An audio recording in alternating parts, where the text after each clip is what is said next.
People do not know how much they depend on the survival of this ecosystem.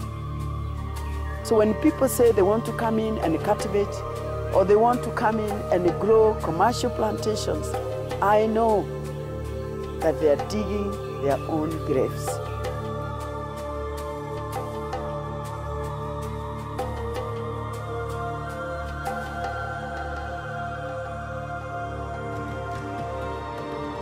This ecosystem must remain as it is. It must be sustained because in its survival depends our own.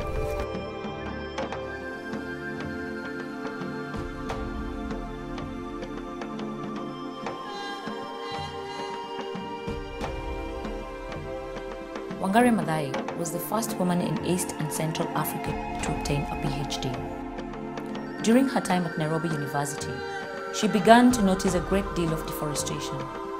At the same time, women in her community were complaining about lack of firewood and water.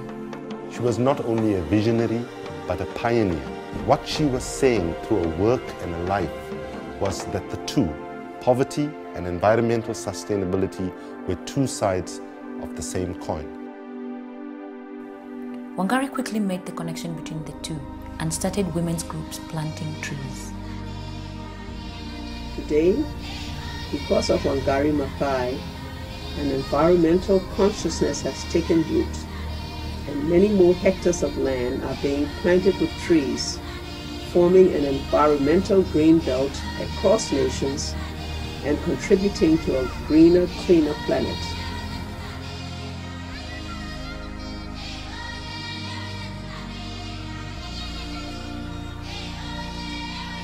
She blazed a trail for women's rights, for democracy, and most of all, for a green environment. And her desire that we plant 1 billion trees has got to be taken on by all her friends so that it is achieved in the very near future. The movement started as a tree planting campaign, but it was a lot more than just the planting of trees. It gave people a reason to stand up for their rights. Their environmental rights, their women's rights, and their human rights. The little grassroots people, they can change this world. Initially, the women's groups were ignored because nobody took them seriously. But soon the government realized that the women were being organized and becoming more and more powerful.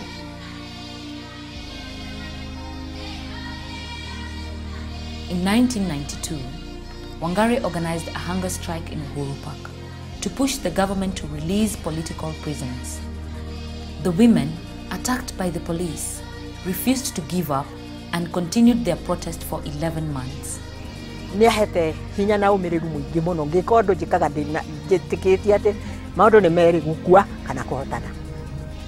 Moi's government finally conceded to their demands and released the prisoners. I'll always remember her as a tireless advocate for social justice and human rights, an exceptional leader, a woman demanding equal treatment for all. When President Moi was discovered to be giving away public land, parts of Karura Forest, to politicians in his government, Wangari decided to fight the development.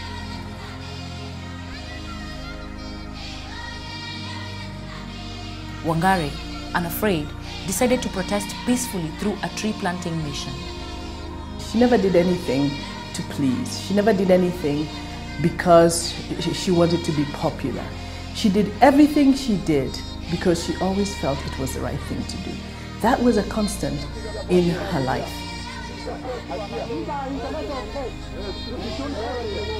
It's a very sad saga that we have a government in this country that is actually overseeing the destruction of forests and the grabbing of public land.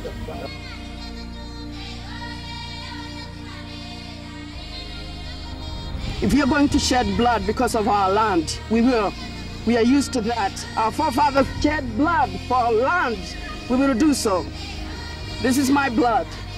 And it reminds me of the blood that Wayaki shed trying to protect Karura Forest. Her indomitable spirit enabled her to transcend barriers of every kind and description, to inspire the rest of us to walk in her footsteps. The peace we don't have quite often in many places is because we have destroyed these resources. Sometimes we are just violent against each other. Human beings is a strange species because sometimes it turns on itself and destroys itself.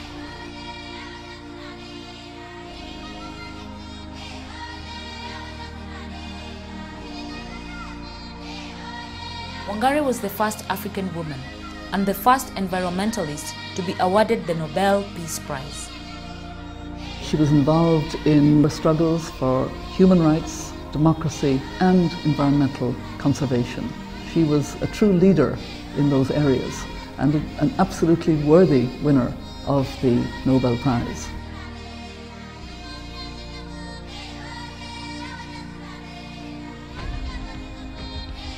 It is the people who must save the environment. It's the people who must make their leaders change.